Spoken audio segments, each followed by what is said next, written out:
Thank you. We're gonna do this roundtable in English without translation. I hope it's okay for everybody. So I'm very happy to be here in front of you with some real guests, like real live guests and virtual guests. So yes, we like the NIFFF is celebrating its 20th anniversary, and we are very happy to see that genre films have really conquered the world. But did they really conquer the world? We're going to talk about it now with our guest. So we are very, very happy to have live from CGS Annick Mahnert, who it's difficult to really introduce Annick Mahnert because she did so many things. And she's, first of all, a friend of NIFFF because she started working at the very beginning of the festival here in Neuchâtel. So we're very happy to welcome her back. And now she's a programmer for Fantastic Fest. She's a Frontières executive, like co-production market Frontières executive director, and she's also a producer. And I can say that she's really, I think it's fair to say she's a fantastic film enthusiast, and she's a real encyclopedia, and she knows everything. So we're going to be happy to talk with her later. Then we have live from Berlin, André Øvredal, filmmaker from Norway. He's also a friend of the festival because we were very, very happy in 2011 to have his film Trollhunter, that was a big success at the festival, that had 3 awards, including the Grand Prix, the Narcisse Award for the festival.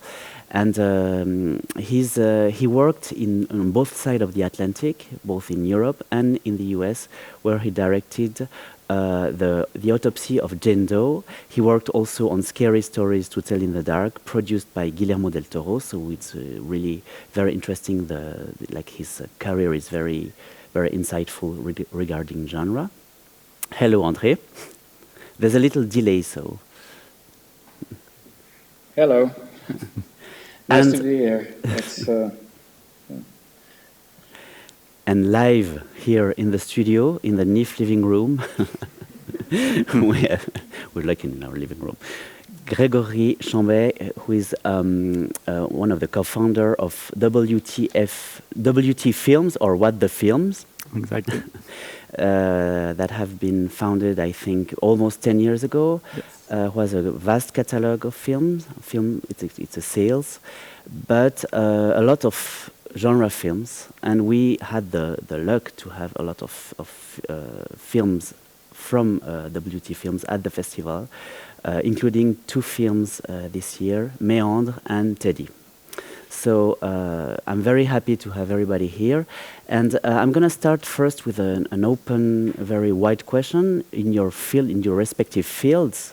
How did you come to genre films, and what is your relationship to genre films in your job, so to speak? How did you come to really like this kind of film? So maybe I'm going to start with Annick. Okay, well, it's a long story, I guess. Tough question. Yes. I mean, yeah, I started watching horror films, genre films very, very early on. I think I recall Evil Dead being one of my first horror films, which terrified me, and I couldn't sleep for 2 nights. And then you just get hooked, and yeah, I kept watching films, and then when in 2000 the NIFFF happened, it was just like this festival everyone wanted to go to, and that opened up borders for people like me who wanted to watch even more genre films. And my career started really in 2001 when I joined Fox and Warner, and then started working for NIFFF. So yeah. Good timing. Thank you. And André? No, I mean, I guess the journey is a little bit similar. In the beginning, I started watching horror movies, sci-fi movies. I found out that was where my love was, and I was trying to find every possible horror movie I could see, genre movies of any kind, genre blending movies. And of course, as with Annick, movies like Evil Dead was a huge influence. because it proved to somebody who was not in the business that you could create a creative, amazing film for basically what appears like no money. So that was an inspiration. So I started shooting amateur movies at home when I was in my teens, which were horror and sci-fi type of movies. And of course, that eventually led to Trollhunter. So. Thank you. And Grégory? Yes, me, I would say like maybe unlikely to you, Annick or André.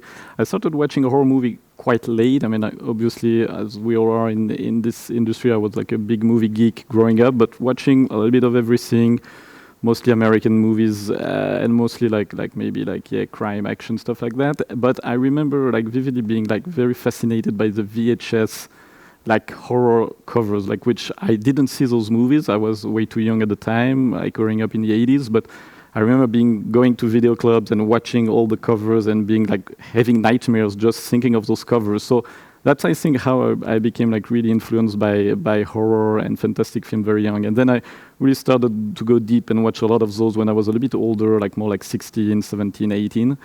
So I wasn't very exposed to horror movie very young. But from then I became a big fan, and also to rebound on your question on like how we became so much involved with genre professionally. Same thing, like, and we discussed this today, but you know, I realized pretty early on I really wanted to work on movies that I like, that are fun to watch, fun to work on, and genre become like a big aspect of it. In my previous jobs before setting up WTFilms, you know, we handled cool movies like Hobo with a Shotgun or Brandon Cronenberg's Antiviral, and seeing how people reacted to those movies in festivals or in private conversation, I became even more and more obsessed with those. And when it was time to be a little bit on my own and started my own company with my partner, we decided genre was really what we wanted to do exclusively. So that's also a little bit of that story. Thank you. So the thing is, we are today talking about the growing of genre films in mainstream. And like it's the same. It's in the same time frame than the NIFFF that was created in 2000, and who maybe or maybe not mirrored this change in paradigm and in the way that fantastic film really took over, so to speak. But one can wonder: did really fantastic film take over? Especially this last 20 years, or they were already, like, the genre is old as cinema itself. How can you explain that at some point between the 70s, for example, leading up to 2000, that this kind of film really went into the mainstream? Do you think there's a key in your respective areas, a key factor that led you to really be involved in that and be really noticed that the films are really going mainstream and really wide? Maybe Annick, to begin with, that were at NIFFF at the beginning.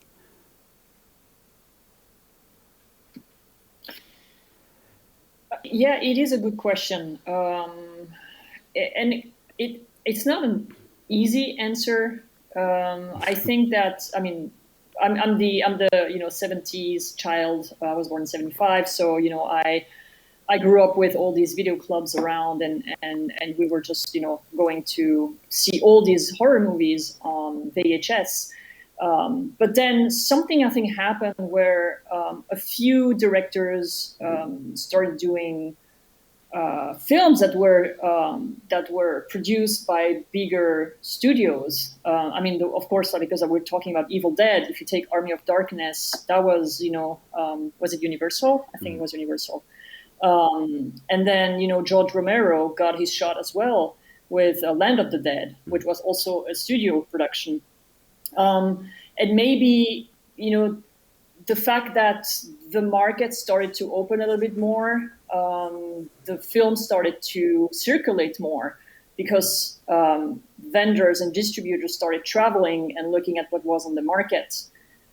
But I don't know if Yeah, I think everyone kind of has their own opinion about this, but I do think that it definitely has to do also with the generation of young filmmakers who pushed, and then an opening up of borders and more interest towards genre films from bigger companies that led them to try and bring those films onto the big screen.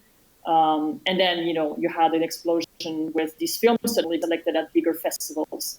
I mean, we're talking about Cannes now. There's several films playing in Cannes that are genre films, but let's not forget that I believe Midnight Madness rating 20 years, if I'm not mistaken. So they were there from the very beginning. But yeah, I mean, that's how I see things. André, do you think that your Trollhunter, for example, was facilitated, the production of this film was facilitated by the whole stream of fantastic film being made in the first half of the 2000s? Do you think you could have made this movie, for example, 10 years earlier? No, I could not have made the movie 10 years earlier, that's for sure. I mean, in Norway, I think the big technical thing that allowed this Trollhunter to even exist is simply the digital revolution on visual effects. Because there is no way that I could have made Trollhunter without the resources that came basically out of Jurassic Park and into our little worlds of VFX work in Norway. We certainly, in the time it took from 1993 till 2010-ish, there was a revolution that allowed us to do the stuff that Hollywood was doing 15 years ago. We could now finally do in Norway. So then I could propose a concept like that to producers and get people behind a movie with that ambition. So that was a very technical reason. But I think there is has been a very growing appetite for horror, and I'm feeling like the one genre that disappeared a little bit over the last couple of decades is the classic thriller. And I'm wondering if horror and genre films have basically taken over because of the need for a more extreme experience in the theater by the audience, where thrillers were mainly dramas with a suspense.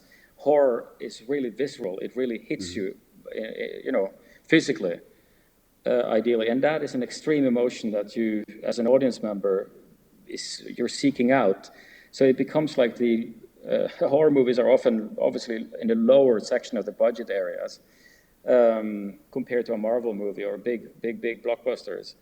So it became either you go and get a huge blockbuster with all the popcorn thrills of that genre, or you go and get all the intimate horror of a horror movie. So. Thank you. Do you think was it difficult to greenlight Trollhunter? I mean, it's always a little process considering it's governmental money, but when I remember I went into John M. Jacobson's office and pitched the idea, and I was 3 sentences into the pitch, and he was just smiling, a big smile, and he said, I want to make this movie. And he kind of had very good, an enormous reputation in Norway, and he had a very good contact with the distributor. So he basically made a phone call and said, I want to make this movie, give me half the budget. And they did that, and then we had to go a couple of rounds with the Norwegian government to get the money for it, but it did work out. It only took about a year. So then we were off to the races. So pretty easy, yes. Grégory, on a more sales-based perspective, how do you see the market for fantastic films? Since you, for example, before you founded Walder Films, and then moving on to the beginning of the company. I think, and first of all, to rebound a little bit on what Annick was saying. I mean, I'm not so sure genre movies have become even more dominant in a way than they were in the 80s or 90s. But as Annick put it, I think they're getting way more recognition these days. I mean, like with even like big awards or Oscar nominations on some type of movies that before would have never have an Oscar nomination. So, but I would say, like, in terms of business and presence of genre movie, I felt they've always been like very economically successful. There were the good old days of the 80s and the VHS, and then even at the end of the 90s, the DVD business also really drove this business upwards. Not necessarily quality-wise, because I think at the time that very powerful DVD market made it possible to finance and make money with a lot of, unfortunately, to say, crappy movies that you just had like a poster, an artwork with a zombie on it, and it sold everywhere.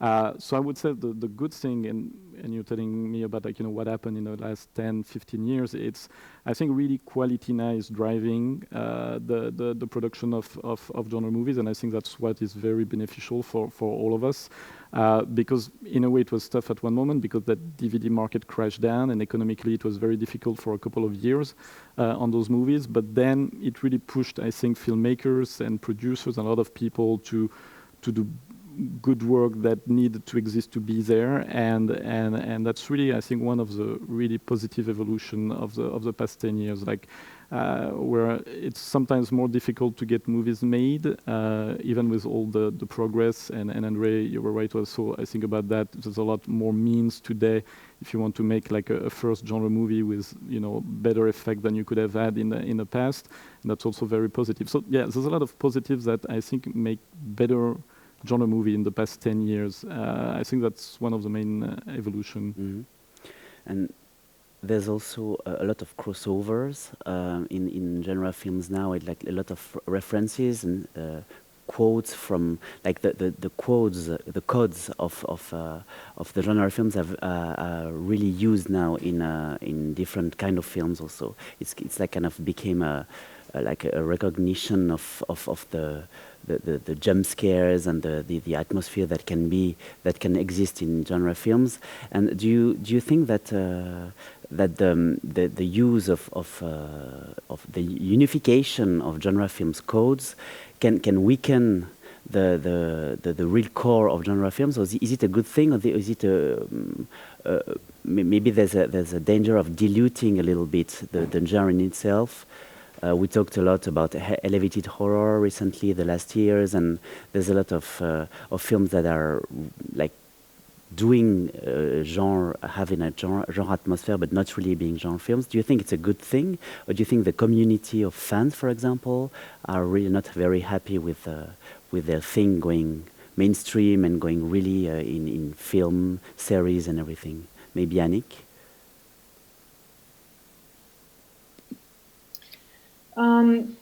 I think it's a great opportunity for filmmakers to experiment.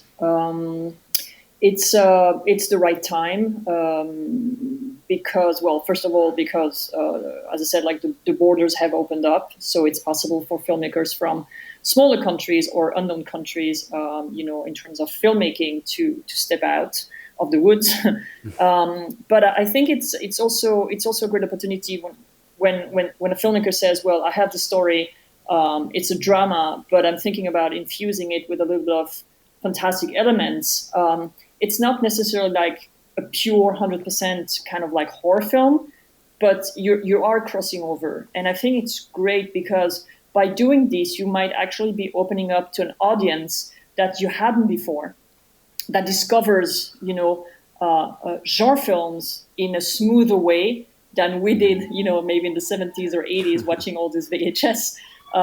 But you are opening up. And by doing this, by experimenting with genres and by crossing over, you will actually, and that's my opinion, but you may actually get the opportunity to show that at festivals who were not necessarily festivals showing genre films in the past. I talked to a journalist the other day, and we were talking about the Berlin Film Festival, for example, who I think was one of the last ones to kind of showing a genre film, in their programming, which, happens to be Tim Fehlbaum's Tides. But all other festivals started doing that a while ago. So I think it's great. And honestly, it really comes down to, is the film good or not? I mean, the fans are ruthless, and if they don't like the film, they just say it's a bad film. But I think it's great to experiment with genres. maybe André, or like we have a little delay, so it's a. Yeah, no, I think blending genre. Obviously, Trollhunter was a genre blending film, so I've always thought that's a wonderful thing. That, and exactly what Annick is saying, that it opens up the world of genre film appreciation, because you can come from any direction into it, from art house if it's fused with horror, or Saw kind of violence stuff, and comedies, and it opens the genre up to all kinds of people and interests. So I think that's all. Grégory? Yeah, no, I think definitely festivals are a very important part of that, and yeah, and maybe pointing to an audience who's not used to watch horror movies or fantastic film to go see those movies, but once again, and as Annick says, I think it's great so that people are more daring maybe and experiment more, but at the same time, I always felt, and that's what a lot I think of also directors or screenwriters think. I think always a good genre movie doesn't necessarily need like huge amounts of blood or a lot of genre in them. It's always more about the story and the characters, and I know that's what a lot of people are saying, and I totally agree with them. Like a good genre movie, if you cut out all the violent parts or all the genre parts, it's a movie that still exists, and then you can watch and care about the characters and the story. And I think it had always been true. It's been true when because once again, I'm never sure that it's not the time of fantastic film. It was already like in the 30s when you had all those German expressionist movies like Caligari or Nosferatu. Those were genre movies, and we're still talking about them.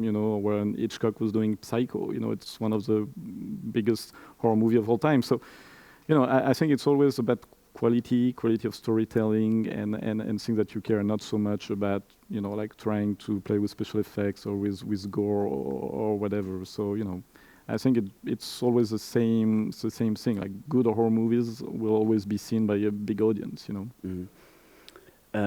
Annick just talked about the infusion of genre elements in different films, which is also a good thing. It's like a cheval de Troie tactic, like to make people used to the fantastic film, to the genre films elements. But is it aside from the economical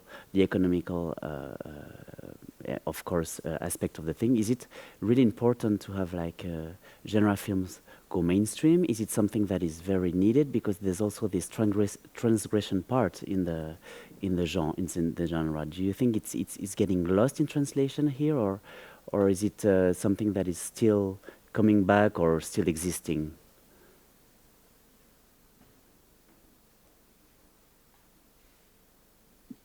Was a question for me? for anybody, actually. Maybe Annick, yes. Let's do like this. Thank you.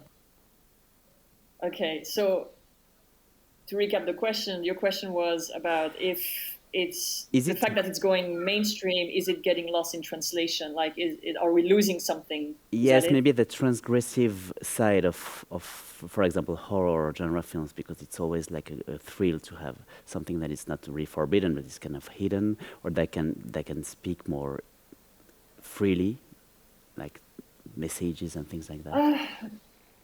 Well, I think that a good genre film is, if it works, then it could be a drama with elements of genre, and then you can still be very afraid in a movie theater or in your living room for that matter. I don't mind films going mainstream. I just very recently saw the new Conjuring film, and I thought it was really brilliant. I really liked it. And A Quiet Place was great as well. So I have nothing against, genre film becoming mainstream.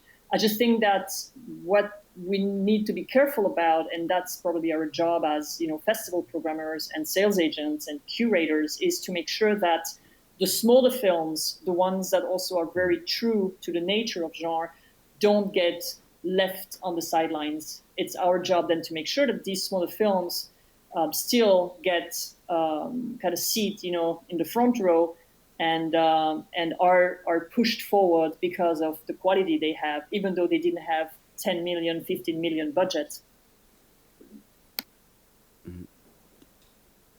André? I guess there will always be, many horror movies have been made as subculture movies, classics as well. They come out of nowhere from, aggressive filmmakers. And I'm sure that's going to continue to be the case anyway, even if horror movies are also now part of the mainstream. So I'm sure somebody out there is going to take care of that part of the genre. That's good.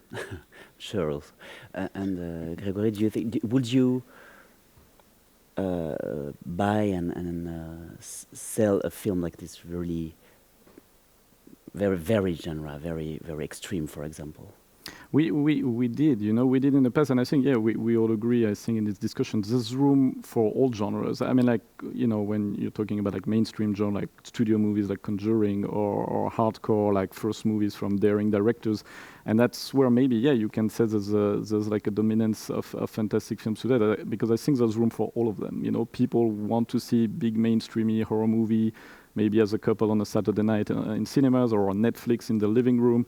At the same time, I think the community of genre lovers has never been so open-minded about watching movies in foreign language with subtitles. I think it's a very open-minded audience that is really willing to look in all direction. And if you look at the two movies we have here at the festival, they are very different as well. Teddy is a very greedy, like low budget, almost art house movies. The directors come more from the art house scene than the horror scene, even though if they're genre fans.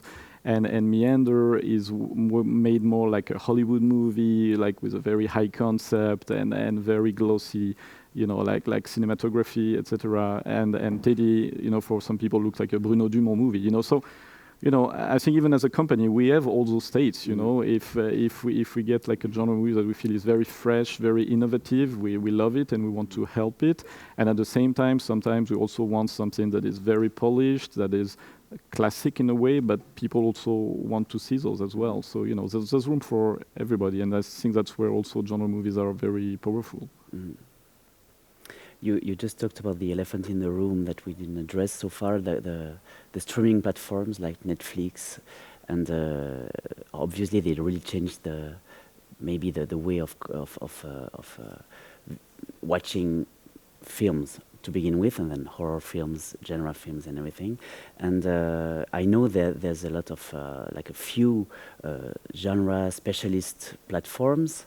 I heard that they are not very successful, but I'm not sure about that. Maybe any one of you can know that and can be more precise about that. But do you think that that the flow, the endless flow of films on Netflix, for example, of genre films, is a good thing, or do you think that it can also weaken the whole offer and give a bad rap for genre films, like back catalog films and things like that? Maybe Annick?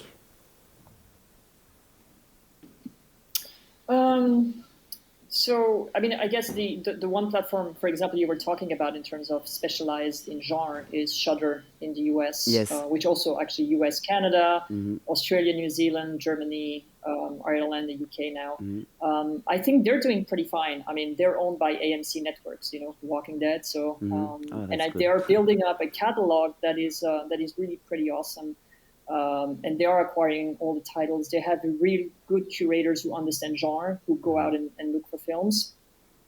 But in terms of like if we talk about Netflix, I think when it exploded, all the platforms exploded during the pandemic. You couldn't go out, so what do? You just connect to your TV and you look, okay, what's on? And so they understood very quickly that they had to go out and get content. So maybe they did fill at some point some slots with films that were like I want to say lower quality, but there are also personally I consider them as being a studio, because they do go out and help finance films. They have, if you look at the pedigrees they have in terms of filmmakers, it's really pretty huge. And they gave, of what I've understood, pretty much big freedom, in terms of the direction that a director has. Like, they're not going to be on set every 2 days. Like, they give you a budget and then you have to deliver on time. André, you can correct me if I'm wrong, but that's what I've heard. So I do think that they are going out and helping production of like bigger genre films.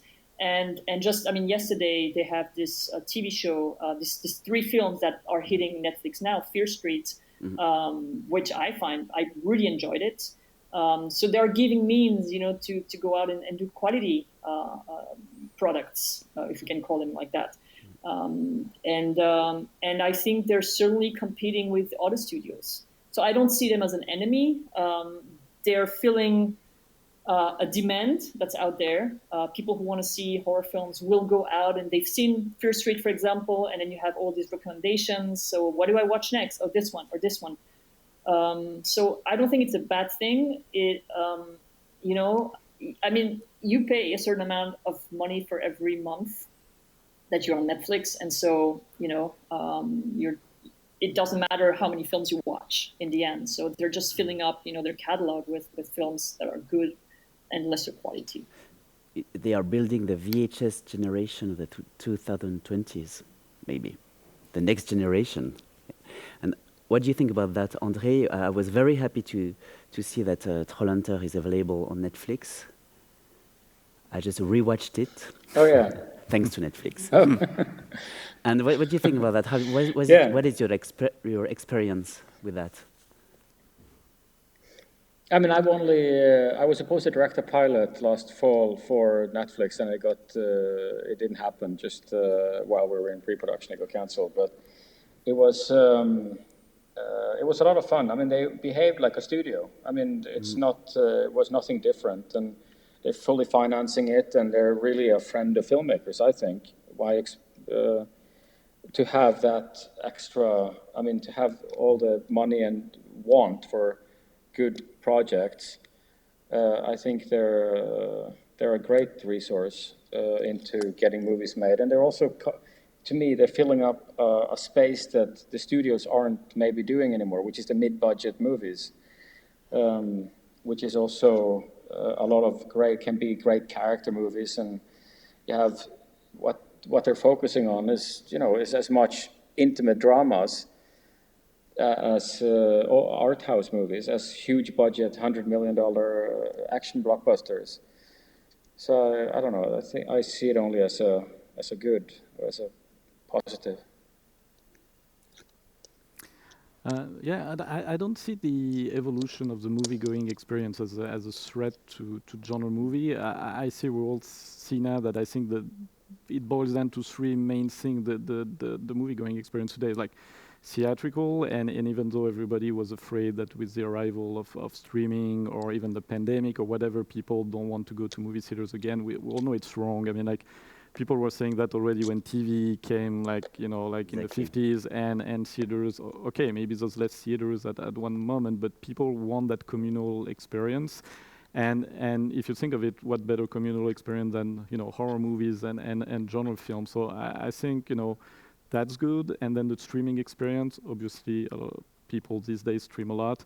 I think it has been a plus, as Annick said, because they're producing good content that make people want to see other genre movies and maybe dig a little bit deeper. And at the same time, I think it opened up to what I was saying like a minute ago, that people are way more used to seeing also foreign language movies with subtitles, and I think we can credit streamers with that as well. They were the first one to also try to do local content that people can see everywhere, and I think it really opened up also a big door for genre movies these days. And I think the last maybe remaining arm of seeing movies for a certain category of people, there's still a little bit of physical media, and which is like collector's edition, Blu-rays, reissues, and once again that is very driven by genre movies. If you look at companies like Arrow or people like that who do great work in restoring genre movies, and I think the genre audience still loves to own things and to have like a Blu-ray of their favorite genre movie. So I think if you look at the 3 remaining ways of consuming movies, theatrical, streaming, and the last remaining things of like physical, they're all very perfectly fitted to genre movie. I'm curious to hear Annick's opinion about the local for global Netflix approach, because Annick, you co-produced like a genre film from Laos. And what is your experience about that? Because could it have been made, I don't know, a few years ago? Because it's very specific and it was successful. A lot of festivals and everything. What is your experience about that?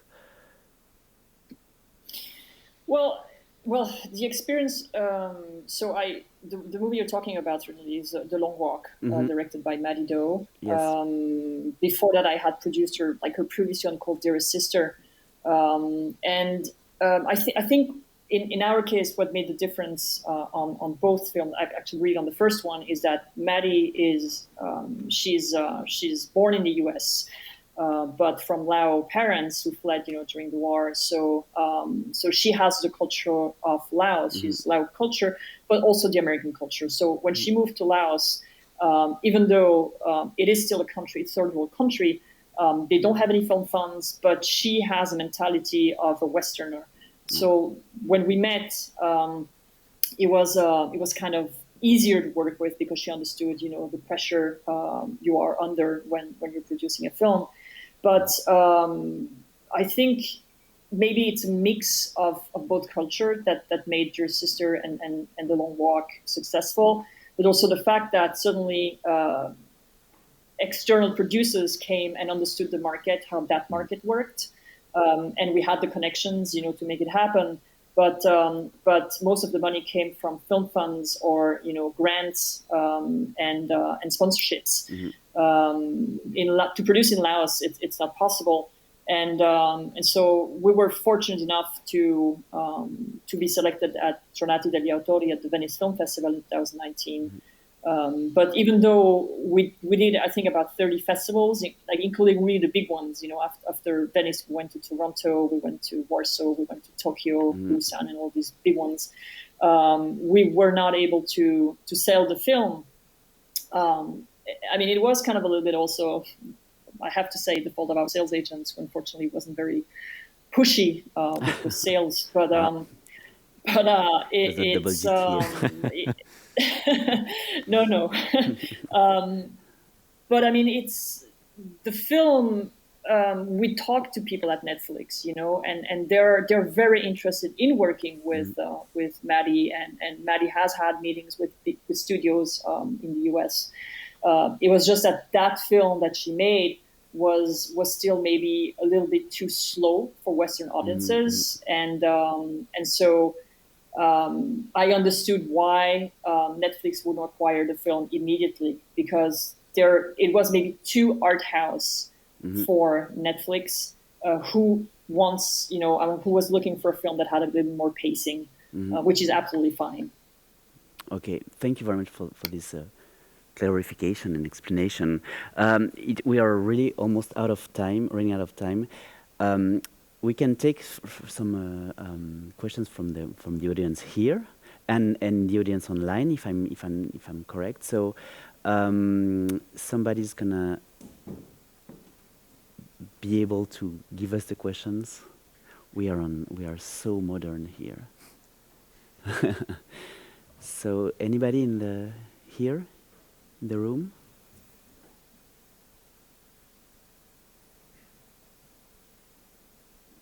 There's a microphone here. Yeah. If not, I do have one. Oh, yes. Voilà. Let's go. Okay, I try. Sorry for my English. I can translate if you want. The return of the sound.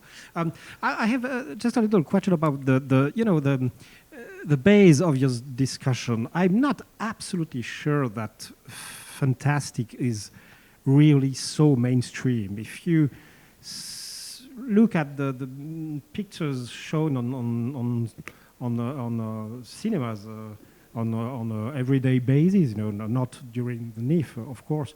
If you consider the mainstream on streaming platform with the number of teenage series on Netflix, which are not fantastic, so one or two exceptions. I'm not absolutely sure of this, the power that you give to the fantastic genre. That's very interesting. Maybe we like to think that genre films are more power than it really has. That's a good question, and it's really a good basic for a question. Who wants to weigh in?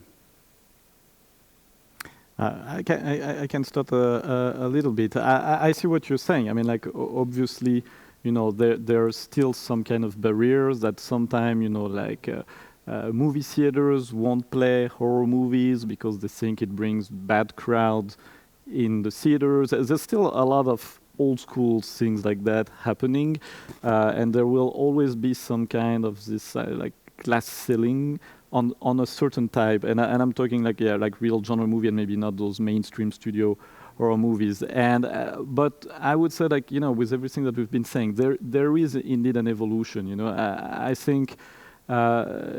You know, they are accepting those movies more and more. A movie like Teddy that we just did wouldn't have existed necessarily 3 or 4 years ago, I believe.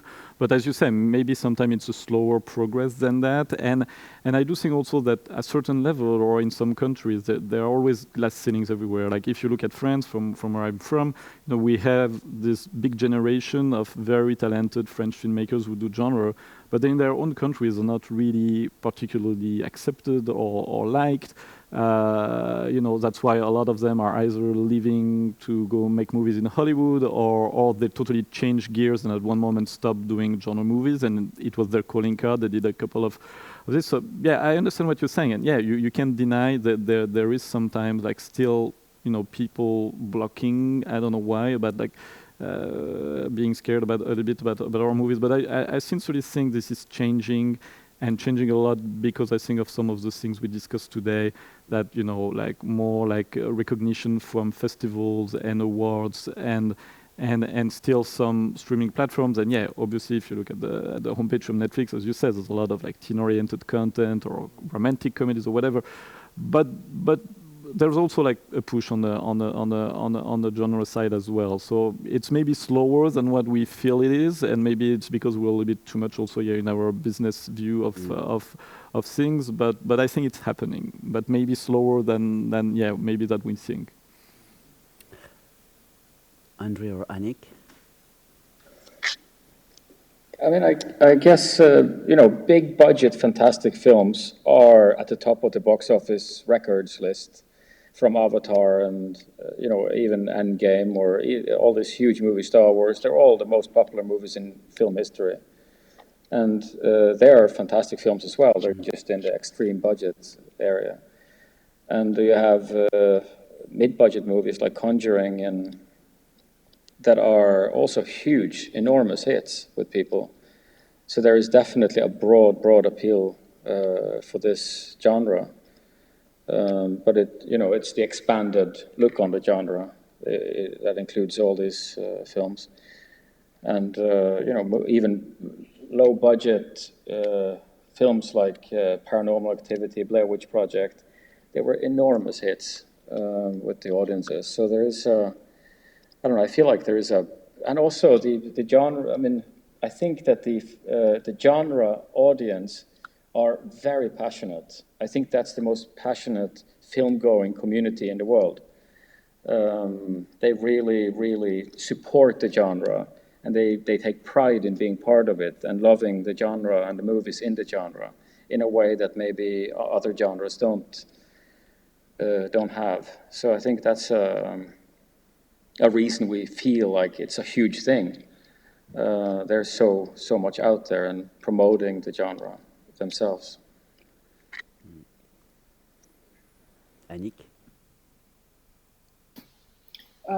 Well, I mean, they kind of answered that question. But I mean, what I can say from the perspective of someone who is actually in film commissions, because I am an expert at the Austrian Film Commission and for other film commission, I can tell you that there are quite some projects coming in that are genre films, at least in Austria. So the younger generations now are really trying to go for genre. And Austrian Film Commission, for that matter, I have to credit them, are very open to that. Do we have the time for last question? Just one, yes. We have one here. Thank you. Thank you.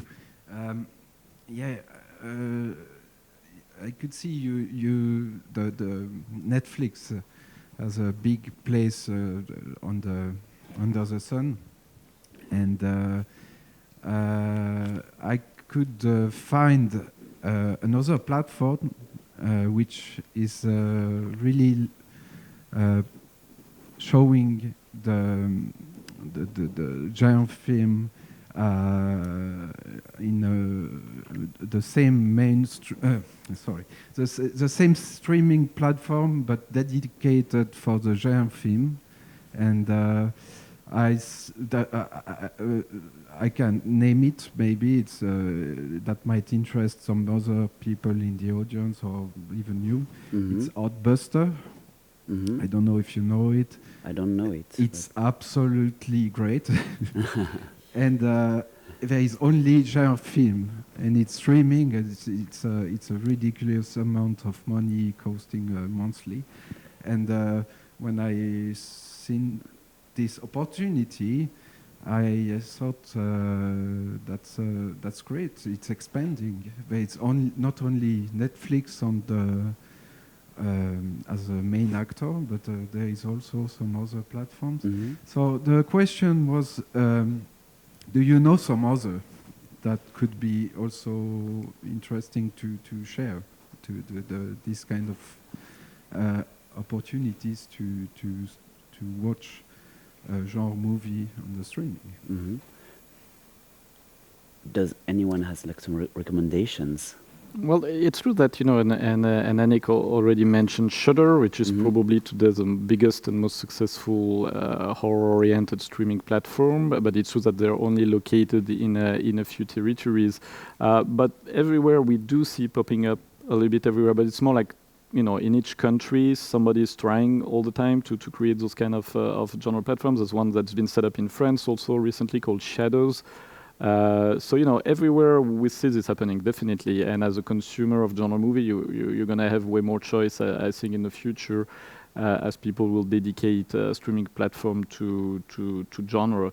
I do think they were probably sometimes difficult to set up or put together, because it's true also that horror genre has always suffered a lot from piracy. You know, I think it's a genre that has been the most pirated, and so I think that's why also a lot of business companies felt it's not probably a good business model to really cater only for that audience, because they feel those movies are pirated all the time.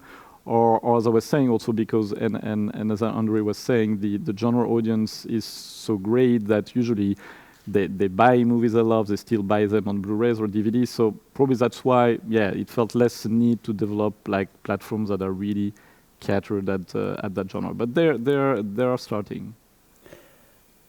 Briefly, does Annick or André wants to add something? We really need to wrap up very soon. The only thing I can add is having us. Maybe Annick?